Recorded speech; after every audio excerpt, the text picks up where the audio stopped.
P T A president എന്ന നിലയ്ക്ക് കാര്യങ്ങൾ ഒരു അന്വേഷണം നടത്തി. കുറച്ച് വിദ്യാർത്ഥികളിൽ നിന്ന് അന്വേഷിച്ചു.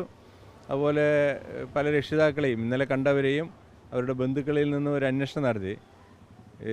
വെള്ളിയാഴ്ചയും ആയ ദിവസങ്ങളിൽ ഈ ഇൻസ്റ്റഗ്രാമിൽ കുട്ടികൾ പലതും പോസ്റ്റ് ചെയ്തിട്ടുണ്ടായിരുന്നു. അതിൻ്റെ ഭാഗമായി ചില രക്ഷിതാക്കൾ തിങ്കളാഴ്ച സ്കൂളിൽ വന്ന് പരാതിയുമായി വന്നതിൻ്റെ ഭാഗമായാണ് സ്കൂളിൽ തന്നെ ഈ വിഷയം അറിയുന്നത്. അപ്പോൾ സ്കൂളിൽ ഈ വിഷയം അറിയുമ്പോൾ സ്വാഭാവികമായിട്ടും അവരുടെ രക്ഷിതാക്കളെയൊക്കെ വിളിച്ചു. അവരുടെ അടുത്ത് ആ സമയത്ത് തന്നെ രക്ഷിതാക്കളോട് കാര്യങ്ങൾ പറഞ്ഞ് ബോധ്യപ്പെടുത്തി ഇനി ഇത് ആവർത്തിക്കരുത് എന്നതൊരു സൈബറായിട്ടുള്ളൊരു കുറ്റകൃത്യമാണ്, ഇങ്ങനെ മറ്റുള്ളവരെ ആക്ഷേപിച്ചുകൊണ്ട് നമ്മൾ ഇൻസ്റ്റഗ്രാമിൽ പോസ്റ്റ് ചെയ്യുന്നു എന്നുള്ളത്. അപ്പോൾ അത് പറഞ്ഞിട്ടുണ്ടെന്നുള്ളത് സത്യമാണ്. അതിനുശേഷം തിങ്കളാഴ്ച നമ്മൾ സോൾവ് ചെയ്തു. വിദ്യാർത്ഥികളുമായിട്ട് കുട്ടികളും അവരുടെ രക്ഷിതാക്കളും കൂടി സംസാരിച്ച് സോൾവ് ചെയ്തതാണ്. ചൊവ്വാഴ്ചയാണ് ക്ലാസ് ടീച്ചർ വന്നത്.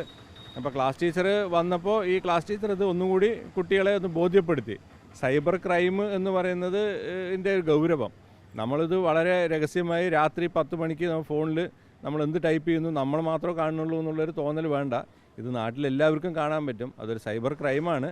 അതുകൊണ്ട് നിങ്ങൾക്കിതിന് നിങ്ങളിത് കുറ്റമാണ്. അത് നിങ്ങൾക്കെതിരെ ആരെങ്കിലും പരാതി കൊടുത്താൽ എന്ന് വെച്ചാൽ രക്ഷിതാക്കളുടെ ഫോണാണ് നമ്മളിത് ഉപയോഗിക്കുന്നത്, കുട്ടികൾ മുഴുവനും. അപ്പോൾ രക്ഷിതാക്കൾ ഇതെന്തായിരുന്നാലും കാണും. രക്ഷിതാക്കൾ അവർ ഫോൺ തുറക്കുമ്പോൾ ഇങ്ങനത്തെ എന്തെങ്കിലും വരും മെസ്സേജ് വന്നാൽ രക്ഷിതാക്കളും കാണും.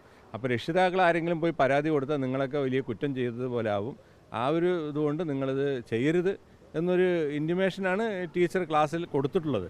അതുമാത്രമാണ് എനിക്കിത് ബോധ്യപ്പെട്ടത്. പിന്നെ മറ്റു കാരണങ്ങൾ എന്താണെന്നുള്ളതൊന്നും നമുക്കിത് ബോധ്യമല്ല. പല കാരണങ്ങളും ഇതിൽ പറയുന്നുണ്ട്. കുട്ടി അത് പരാതി നൽകുകയാണെങ്കിൽ അവരുടെ അവകാശമാണ്, കുടുംബത്തിൻ്റെ അവകാശമാണ്. അവരുടെ കുട്ടി എങ്ങനെയാണ് മരിച്ചു എന്നുള്ളത് അറിയേണ്ടത് അവരുടെ അവകാശമാണ്. അത് നമുക്കൊരിക്കലും നിഷേധിക്കാൻ കഴിയില്ല. എന്നാൽ സ്കൂളിൽ നിന്ന് സ്കൂളിൻ്റെ ഭാഗത്തു നിന്ന് അധ്യാപകരുടെ ഭാഗത്തു നിന്നോ ഒരു തെറ്റും ഇല്ല എന്നുള്ളതാണ് എനിക്കിതിൽ നിന്ന് മനസ്സിലാക്കാൻ കഴിഞ്ഞിട്ടുള്ളത്.